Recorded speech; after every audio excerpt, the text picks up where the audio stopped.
व्यास जी तो ऐसी बात कह रहे हैं, लेकिन आजकल तो महाराज कलयुग है।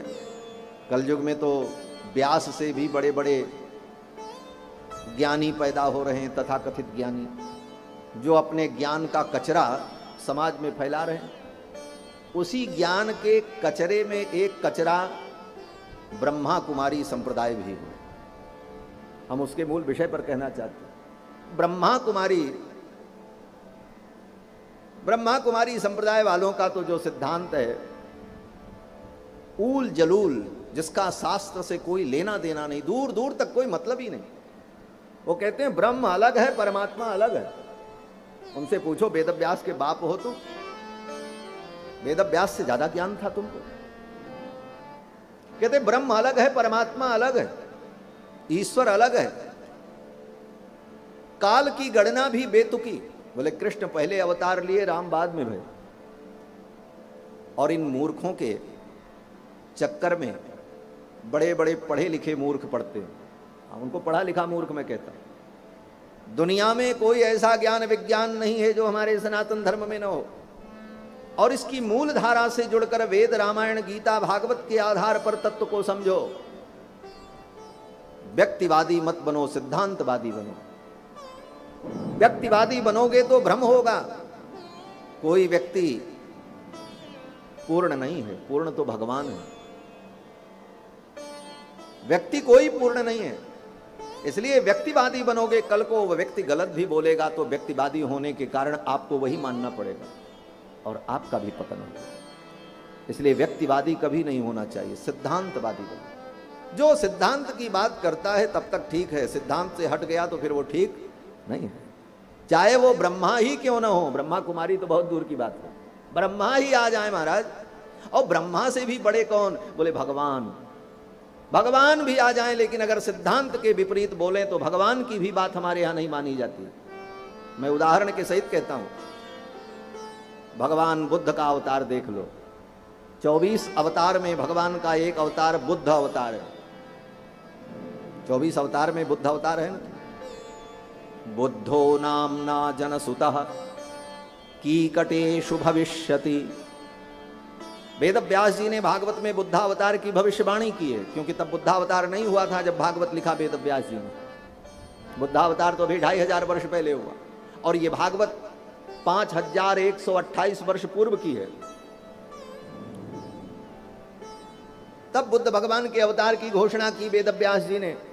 बुद्ध भगवान का अवतार होगा, और बुद्ध भगवान के अवतार का मुख्य प्रयोजन, बोले बुद्ध भगवान के मुख्य अवतार का मुख्य प्रयोजन अहिंसा धर्म का प्रचार। सदय हृदय दर्शित पशुघातम केशव धृत बुद्ध शरीर। दया से परिभूत होकर जीवों की हिंसा को देखकर भगवान बुद्ध के रूप में आए, और उन्होंने अहिंसा परमो धर्मः इसका उपदेश जगत को दिया। और भगवान बुद्ध के अवतार का दूसरा प्रयोजन ततः कलौ संप्रवृत्ते सम्मोहाय सुरद्विषाम। ये दूसरा प्रयोजन बड़ा महत्वपूर्ण है, इसको आपको समझना भी चाहिए। भगवान बुद्ध के अवतार का दूसरा प्रयोजन सम्मोहाय सुरद्विषाम। देवताओं से, शास्त्र से और धर्म से द्वेष करने वाले जो प्राणी हैं उनको सम्मोहित करने के भगवान का अवतार हुआ है बुद्धावतार। जो अवैदिक हैं, जो देवताओं से द्वेष करने वाले हैं, असुर राक्षस इत्यादि आसुरी प्रकृति के प्राणी, उनको सम्मोह में डालने के लिए, उनको भ्रमित करने के लिए, उनको डाइवर्ट करने के लिए भगवान का यह अवतार हुआ बुद्धावतार। सम्मोहाय सुरद्विषाम। इसीलिए जितनी इस प्रकृति के लोग थे, राक्षसी प्रवृत्ति के, देवद्रोही, वेदद्रोही, वो सब बुद्ध के अनुयायी बनकर के सनातन धर्म से दूर चले गए। उनको भगवान बुद्ध ने सनातन धर्म से दूर कर दिया। बोले ये कचरे दूर ही रहे तो अच्छा है, नहीं तो सनातन धर्म में भी विकृति उत्पन्न कर दी। ये महान प्रयोजन भगवान बुद्ध के अवतार का था। बुद्धो नामना जनसुतः कीकटेषु भविष्यति ततः कलौ संप्रवृत्ते सम्मोहाय सुरद्विषाम। उन प्राणियों को सम्मोहित करने के लिए। और जब सम्मोहित करना होता है तो व्यक्ति कुछ न कुछ इधर उधर की बात बोलता है, तभी न किसी को कोई डाइवर्ट कर पाएगा। तो भगवान बुद्ध ने भी जो उपदेश किया वह उपदेश वेद के विरुद्ध था।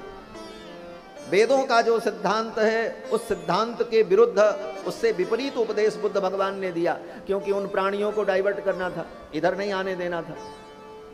तो जब उन्होंने, बुद्ध भगवान ने वेद के विरुद्ध उपदेश किया, तो जो शुद्ध सनातन धर्मावलंबी सैद्धांतिक महापुरुष थे, सैद्धांतिक लोग थे, उन लोगों ने यह निर्णय किया कि ऐसी स्थिति में तो बुद्ध की भी बात मानने में भलाई नहीं है। भले ये भगवान है लेकिन इनकी बात मानने लायक नहीं है। और बुद्ध की एक भी बात सनातनियों ने नहीं मानी, क्योंकि हम सिद्धांतवादी हैं, हम व्यक्तिवादी नहीं। भगवान की भी बात नहीं माना। इसीलिए आज भी सनातन धर्मावलंबी के घर में, आप यहां सभी सनातनी बैठे हुए हैं, किसी के घर में बुद्ध की पूजा होती हो तो बताओ? काली की पूजा होगी, भगवती की पूजा होगी, पता नहीं कितने देवी देवताओं की हम पूजा करते रहते हैं, लेकिन किसी सनातनी के घर में बुद्ध की पूजा नहीं होती। न बुद्ध के नाम पर कोई हम व्रत करते हैं, हमारे यहाँ कोई बुद्ध का उत्सव भी नहीं मनाया जाता। बाकी बहुत सारे उत्सव हमारे यहाँ सालों साल उत्सव चलते रहते हैं, रोज ही उत्सव रहता है, कभी कोई पर्व कभी कोई पर्व। लेकिन बुद्ध जयंती कब होती है सनातनियों को तो जब मालूम ही नहीं रहता, वो तो जब पेपर में छपता तब लोग जानते आज बुद्ध जयंती है। क्यों? बोले हमारा कोई प्रयोजन नहीं है। वेद विरुद्ध सिद्धांत का प्रतिपादन करने के कारण भगवान बुद्ध को हम भगवान तो मानते हैं, लेकिन उनको हम पूजते नहीं, उनके एक भी सिद्धांत का हम पालन नहीं करते। और भगवान शंकराचार्य और भगवान रामानुजाचार्य जैसे महापुरुषों ने इस धरा मंडल पर आकर के उन बौद्धों के सिद्धांत को खंडित किया, क्योंकि बौद्धों का सिद्धांत इतना प्रबल हो गया था कि भगवान शंकराचार्य को आना पड़ा। और भगवान शंकराचार्य ने पैदल यात्रा करके पूरे भारत में इन नास्तिक बौद्धों को पराजित किया और सनातन धर्म को बचाया। आज लोग बड़े गर्व से कहते हैं बुद्धम शरणम गच्छामि, धम्मम शरणम गच्छामि। बुद्ध शांति के दूत थे। बोले शांति के दूत थे तो शंकराचार्य आतंकवादी थे क्या? फिर शंकराचार्य को उनका विरोध क्यों करना पड़ा? भगवान रामानुजाचार्य को बौद्धों के सिद्धांत का खंडन क्यों करना पड़ा? बौद्धांधकार परिहार दिवाकराय। बौद्ध का अंधकार पूरे भारत में इतना व्याप्त हो गया था कि उस अंधकार को नष्ट करने के लिए रामानुजाचार्य जैसे सूर्य का प्रादुर्भाव हुआ, तब बौद्धों का अंधकार इस देश से दूर हुआ। यह सनातन धर्म है। तो सिद्धांतवादी होना चाहिए, व्यक्तिवादी नहीं होना चाहिए। आज ऐसे बहुत अपसिद्धांत समाज में प्रचलित हैं, जो धर्म के नाम पर और व्यवस्था के नाम पर, सुख शांति के नाम पर जनता को भ्रमित कर रहे हैं। अभी हमने देखा यहां पे भी कहीं बोर्ड लगा था, सुख और शांति का पासवर्ड सीखिए। सुख शांति का पासवर्ड बताया जाएगा। अरे सुख शांति का पासवर्ड केवल 2 अक्षर है, बस राम।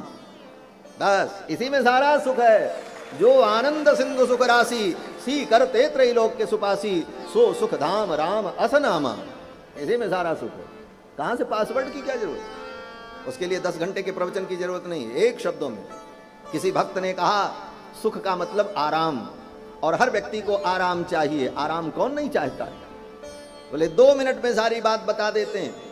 आराम की तलब है तो एक काम कर, आराम की तलब है तो एक काम कर, आराम की शरण में तू राम राम कर। यही पासवर्ड है। इससे बड़ा पासवर्ड और क्या होगा? मूर्खता की पराकाष्ठा। बंधुओं, ये संसार में धर्म के नाम पर टर्र टर्र करने वाले मेढक तब तक जिंदा रहते हैं जब तक नागराज का प्रादुर्भाव नहीं हो। सर्पराज आ जाए तो सर्पराज सबके काल बन करके सबको ग्रसित कर लेते।